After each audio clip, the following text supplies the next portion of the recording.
Hey, Coach, I'm so excited you found us on YouTube. First of all, go subscribe and like. That means so much to us, and we're trying to get to 100,000. That's kind of our goal. Second thing is make sure you go over and check out teachhoops.com for coaches who want to get better. If you want to win more games, have more fun in less time, hundreds of videos, less than $1 a day. It's unbelievable. You get my personal email address. You get everything. You too can become a better basketball coach. Let me help you put some championship banners in your gym. So let me help you do that. Go over and check it out. Let's head off to the video. All right, welcome to Coaching Youth Hoops. Coach. How are you, Coach? I am amazing. You know why? Because we get to talk hoops. I know. And everyone's going to For go 2 over. hours on a Sunday, and my wife doesn't look at me cross-eyed like, what are you doing? She And actually said, you know what she said to me? This was like, she's totally bought in. And this is why I knew that. She said, you haven't talked to Coach Collins in a while. Like, when are you still doing the podcast? And I'm like, no, we record, several. batch She them, thought yeah. we just did once. She No. thought we just were chatting for 3 hours and then we do our one podcast and then we're out the door. No. Oh, No, we batch them. we batch No, them. Yeah. that's See great. the same clothes. If you watch the Yes. last three, we're in the same. Same clothes. Yeah. A couple things. First of all, make sure you go join our Facebook group at Coaching Youth Hoops. Go over and join that. We'd love to have you become a member of that. Free, great discussions, awesome. And if you love these podcasts, let us know. Send us an email. You can leave a review. We would love those, especially those 5-star ones. You can go over and check out Coach's practice plans, right? That's right. And again, let's restate our goal because I think this is really important. The reason we do this is we want to positively influence 1 million youth in 10 years. So you'll see that if you put all of these, if you watch us on YouTube, you'll see us gray as we get, as we get a little bit older over the next 10 years, and you can put it all together and see us morph into these old men. I know. I was telling Coach when we were talking before we came on the air about me having a discussion with my team before the game, and they're like flabbergasted that if you didn't watch a TV show, you when I was a kid, you didn't get to see it again. If I miss Happy Days, it was over. Like I didn't get to That's see right. The big one I always say is you shoot in a phone booth, and what I mean by that is you're not too far forward. You Right. got the right, your gate is aligned, right? And I'm like, oh, I have to ask them, do you know what a phone booth is? It's So I'm like, decorative. There's some cylinder. decorative ones. There's some decorative ones. Hey, so today's topic is what we were just talking about off the air, right? That's right. Yeah. Yeah. So we are struggling with finishing and finishing finishing layups. And over the summer last year, again last year we had the same issue and we went to a power layup finish. And I hear a lot of questions in our face group about, hey, we're also struggling with this issue. So I thought, hey, let's talk about finishing moves and how we can help other coaches dealing with how to finish under pressure. Because I think it's a huge part, especially at the youth game, right? They're not necessarily depending on the youth, but their youth team. If they're K through 5, they're probably not shooting a lot of threes at this point. Right. Yeah. I mean, so I didn't know. I didn't tell you this off air. So we were having problems finishing, and so I have taken over the warm up. Usually, I haven't done that in like 15 years. So I'm actually watching them in the warm up, and then we brought out the football pad in warm ups. Because I got to make sure it was legal because I wasn't sure I could have the football pad out there during warm-ups before the game. Before the game. Before the game. Oh, before then, that's what you mean, warm-ups. I thought you meant like warm-ups. No. I meant literally when you run out of the locker room, you come to warm-ups. I got an assistant coach with the football pad on everything we're doing. So they get that feel of contact because layup lines are silly and they're not real. Yeah. They're not realistic.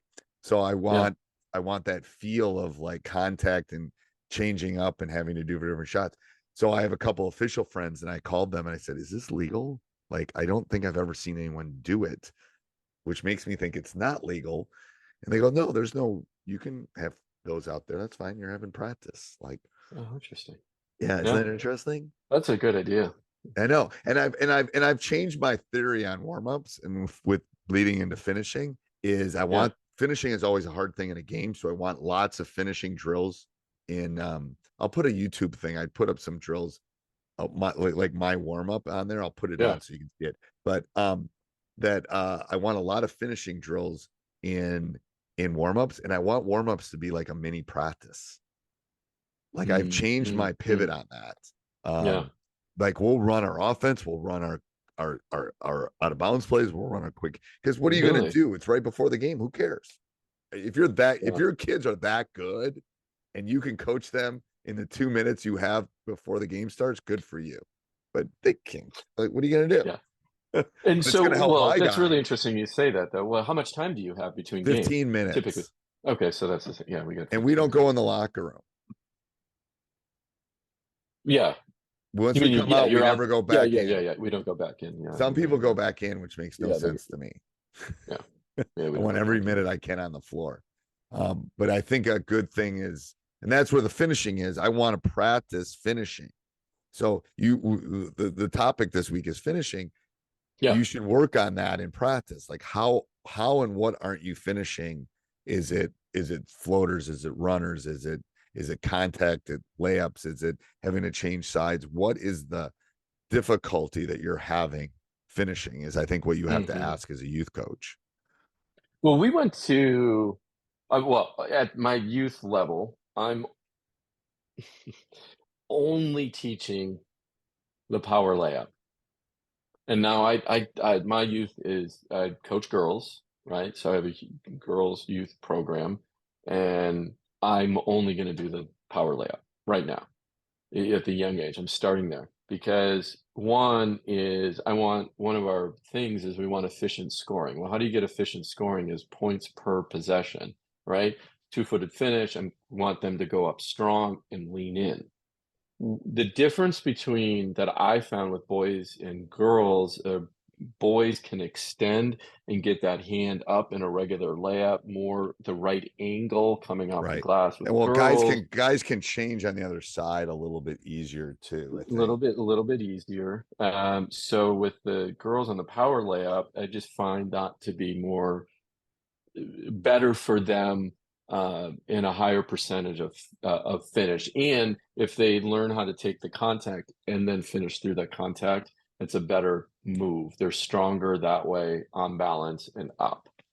Right. Again, now it doesn't mean I'm not going to teach like, oh, you got a breakaway and you need to, or you need to create a breakaway or separation, sorry, and you need to extend and then get that ball in there.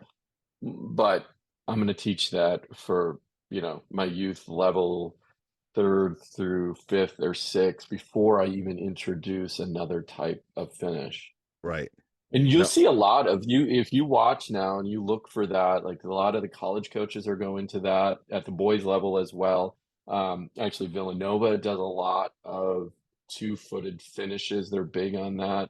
Right. But you'll start And the seeing thing that is, too. 97% of the time, that's the way to go. But Mhm. but there's a couple guys on my team that are like 5'8", and they get in there and they can't like, and we're playing guys that are 6'7", 6'8". We have a Right, 6'10" kid in our right. league. They can't get it off. So it's like I've almost had to like tweak them. Like I said, you can do that against just about everybody, but this team and this team. And then you got to go. Like you ain't gonna get that Yeah, shot off. Like at that point, you got to float it or try to get it off. Um, which is totally. again an outlier from the stats teacher. Those are outliers and those are individual six. But what I've always believed is if you're under control and you're 2-footed jump stop, you'll get the call.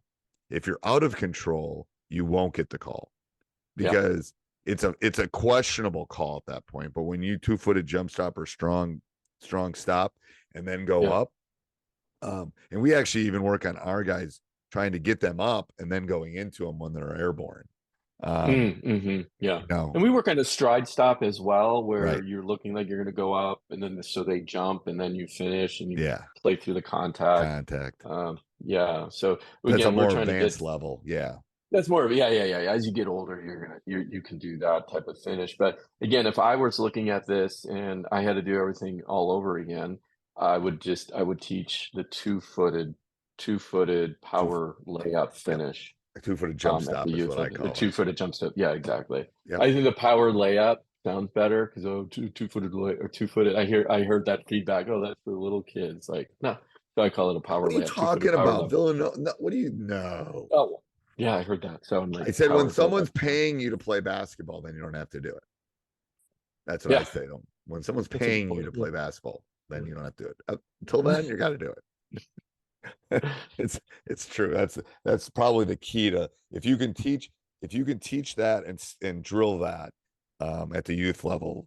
Yeah, you'll embarrass some kids, which I don't want you to embarrass kids, but they'll go up like that shot fake. They're gonna go because they want to Oh block. yeah, they're going to go up. Yeah, especially at the boys, they're more apt to jump, and that's what I always, if I'm training a boy, I'm like, boys will always jump. They want to tattoo that ball so badly. So if you just add a little pump fake into that, Right. they're gonna get up and you're gonna get to the line most of the time, right? Right. Um, yeah. But I agree. even so, the I guess what's the takeaway for coaches in this discussion? Drill it. Yep. So they get used to the contact, teach the proper footwork of the 2-footed jump stop. I'm going to call it that. I don't care what they say. Yeah. And then, and then you do it in live situations. You got to demand it, to be honest with you. They don't necessarily want to do it. You got to demand it. That's what we did. It's like that. Until further notice, that's what you have to do. There's exceptions to every rule, but not many. But not many. Yeah, I got one player that can actually do consistently hit a layup. We got one out of 12. Right. Right. So everybody, it's like that's the layup you're doing. I agree. Okay. I work on floaters. So awesome. Till next week, Coach. Till next week.